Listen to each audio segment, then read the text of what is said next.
Një nga emrat më të kërkuar në merkaton e futbollistëve në ditët e fundit të gushtit në Serie B është padyshim Silvio Mercaj.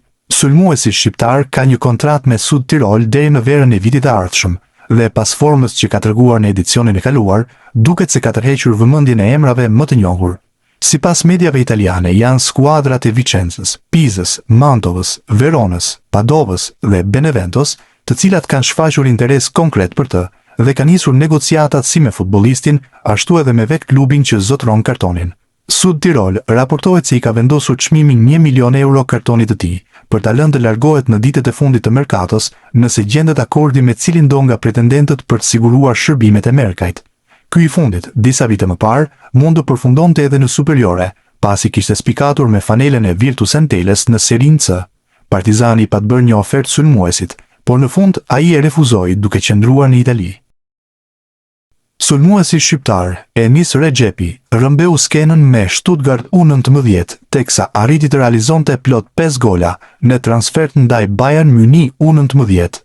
Paraqitje fenomenale për 18-vjeçarin shqiptar, i cili është pjesë e kombëtares U19, ku është aktivizuar 3 ndeshje dhe ka shënuar 1 gol me fanellën kuqezi. Në përballje ndaj Bayernit U19, Rexhepi shënoi 5 herë në minutat 19, 28, 35, 42 dhe 50, duke magjepsur të gjithë të pranishmit dhe jo vetëm. Ky duel ishte i vlefshëm për javën e tretë të kampionatit. Stuttgarti momentalisht mban vendin e parë, ndërsa Bayerni renditet në vendin e dytë. Kapitulli me Interin mund të quhet praktikisht i mbyllur për Kristian Aslanin. Megjithatë, largimi i tij nga ambienti zikaltër ende nuk ka ndodhur, pavarësisht se drejtuesit ja kanë bërë të qartë mes fushorit shqiptar se nuk e kanë më në plane. Sa i takon interesimeve, më konkret paraqitet ai i Monzës, e cila ka hapur diskutimet me klubin për të kuptuar mbi mundësitë e një transferimi.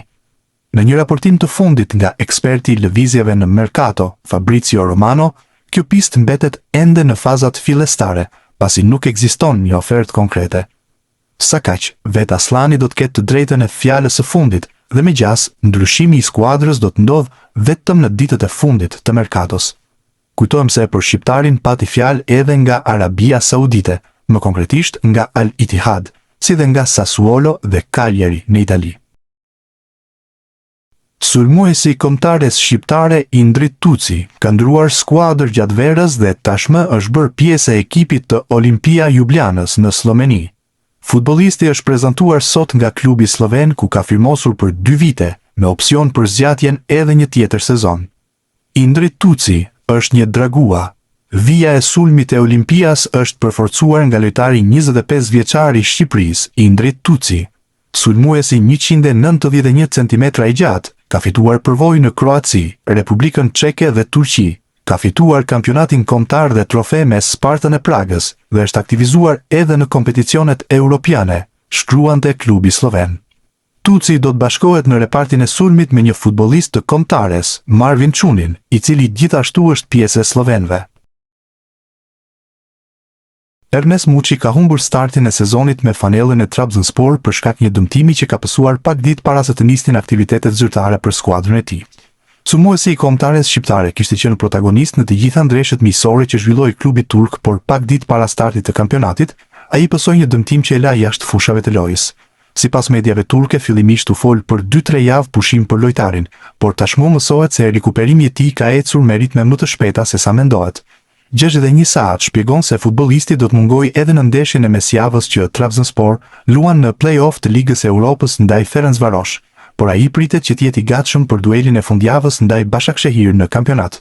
Nëse Muçi nuk do ja dalë që të luajë nga fillimi, do të jetë të paktën në stol si alternativë për trajnerin Tekei në atë sfidë. Trajneri brazilian Silvinho është ende në kërkim të një sistemimi të ri, pasi ndau rrugët me kombëtaren shqiptare të futbollit në muajin maj. Tekniku shpresonte që të merrte shumë oferta pas drejtimit të Shqipërisë në Euro 2024, e pasaj kualifikimit të saj në play-off të botërorit 2026. Emri i tij në fakt u përmend si kandidatur për të marrë drejtimin e Algjerisë pas botërorit, por ajo mundësi u hodh poshtë menjëherë, pasi drejtuesit e Federatës Afrikane nuk u bindin nga ajo që ofronte tekniku. Megjithatë, së fundmi, emri i Silvinhos ka dalë në skenë përsëri, këtë radhë në vendlindjen e tij, Brazil.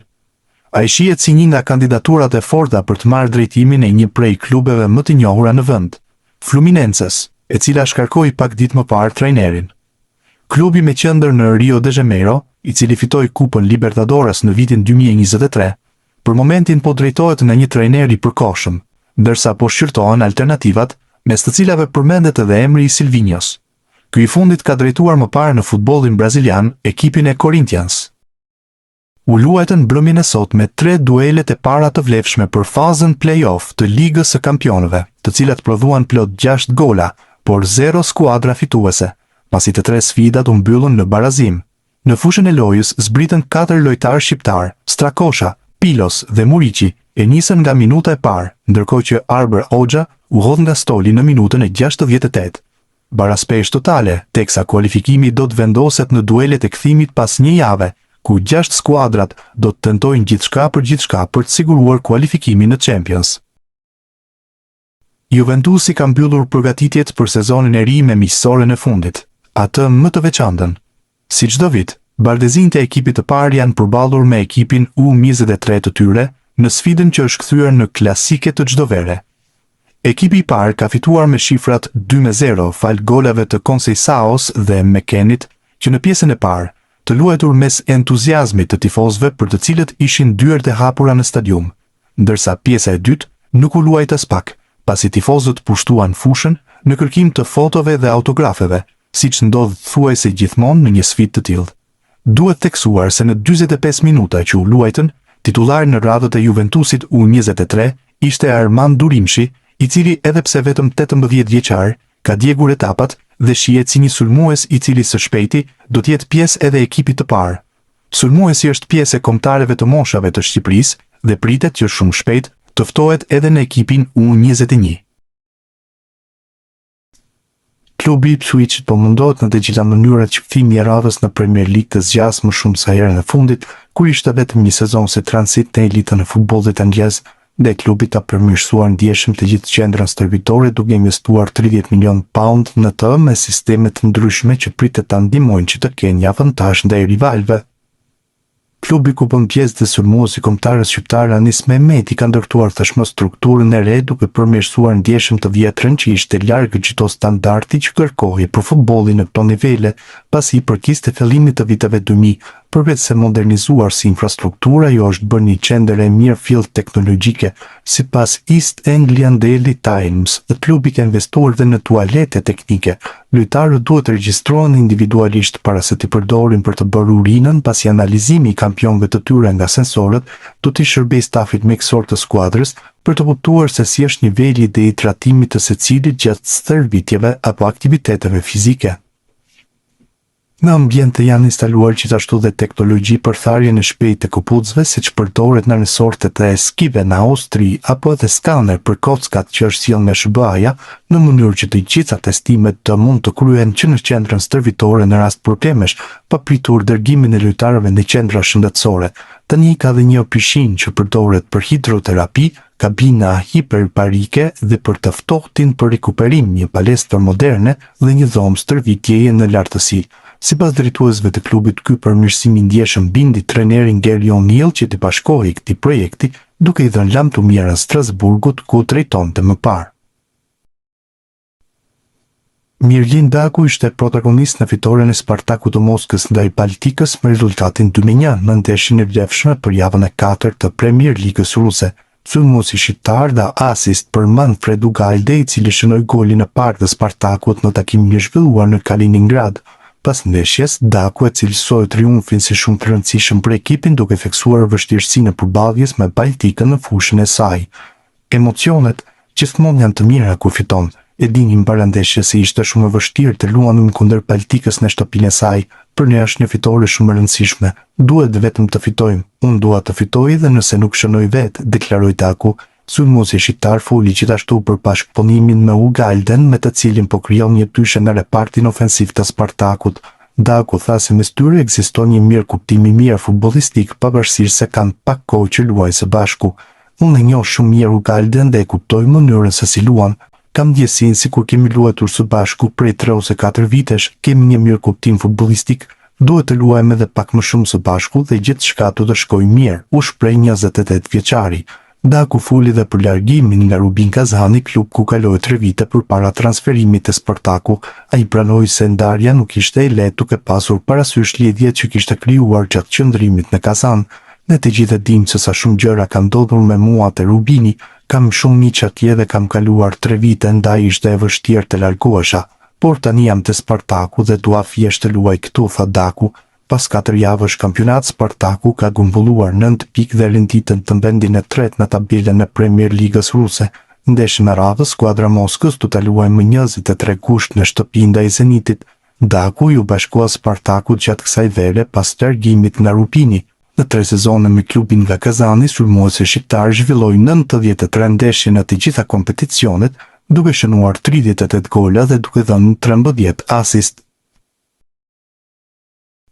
Berat Gjimshiti, tashmë është edhe zyrtarisht me dokumente një futbollist i Al Diriyah në Arabinë Saudite.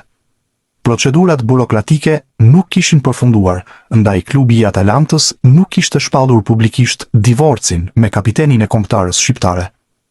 Por kjo ka ndodhur sot, me një postim në faqen e klubit që i ka dhënë lavdëmirën futbollistit shqiptar, i cili u bë pjesë e disa prej faqeve më të lavdishme të historisë së këtij klubi. Pas 8 sezonesh e gjysmë me Zikaltrit, Berat Gjimshiti transferohet te Al Diriyah FC. Atalanta njofton transferimin përfundimtar të Berat Gjimshitit te Al Diriyah. Mbrojtësi 33 vjeçar shqiptar përfundon kështu një periudhë emocionuese në Bergamo, pasi ka veshur fanellën e Zikaltërve 334 herë dhe ka shënuar 10 gola. Këto shifra kanë kontribuar ndjeshëm në historinë e kohëve të fundit të klubit, duke kulmuar me trofeun e parë historik ndërkombëtar të Atalantës në finalen e UEFA Europa League më 22 maj 2024, me Gjimshitin si kapiten të ekipit. Familjet Perkasi dhe Paliuka, si dhe i gjithë klubi Zikaltër, i shprehin falenderimet e tyre të përzemërta Beratit, jo vetëm për kontributin e tij në fushë, por edhe për angazhimin, për kushtimin dhe besnikërinë e tij ndaj klubit. Ata i urojnë atij fat të mbar në këtë përvojë të re profesionale dhe për të ardhmen e tij, shkruhej në njoftimin e klubit. Taulant Seferi e ka nisur me vrudh eksperiencën e tij si pjesë e Kayserispor në kampionatin turk. Pas 2 golave në javën e parë të kampionatit, sulmuesi i kombëtares shqiptare i ka shtuar edhe një tjetër në javën e dytë në duelin përballë Sivaspor, ku aktivizohet Rej Manaj. Në fundin e pjesës së parë, Seferi u bë protagonist duke shënuar golin e dytë për ekipin e tij pas një kundërsulmi të shpejtë, duke mposhtur portierin Rej Manaj. Seferi mbylli sezonin e kaluar me 17 gola të shënuar me fanellën e Bodrumspor në kampionatin e kategorisë së dytë turke, ndërsa tani ka objektiv me Kayserispor që të sigurojë ngjitjen në elitë. Armando Broja e nisi si zëvendësues këtë edicion në radhët e Burnleyt, duke luajtur vetëm në minutat e fundit të barazimit 2-2 ndaj West Ham, por që me hyrjen e tij në fushën e lojës, ai u shfaq shumë më ndryshe se sa ishte parë në ndeshjet e mëparshme. Kjo shihet edhe nga statistikat që ka regjistruar SofaScore për lojtarin, sipas të cilave ai ka qenë perfekt në 11 pasimet e tij, të gjitha në gjysmëfushën kundërshtare, ndërsa ka kryer me sukses edhe të 2 driblimet që tentoi. Ai është vlerësuar me notën 7 sa i përket statistikave të regjistruara. Ndërkohë, mediat që mbulojnë klubin, më saktësisht portali Burnley Express, i ka vendosur atij notën 6 për paraqitjen në minutat e fundit të sfidës, që ndryshoi nga 0-2 në 2-2, edhe fal futjes në fushë të sulmuesit shqiptar. U lidh mjaft mirë kur Burnley u duk se po lëvizte topin shpejt në fundin e ndeshjes. Do të jetë interesante të shihet se çfarë ndodh në 2 javët e fundit të dritares së Mercatos, shkruante portali në fjalë për Brojën, duke ju referuar edhe lajmeve për një transferim të mundshëm të tij.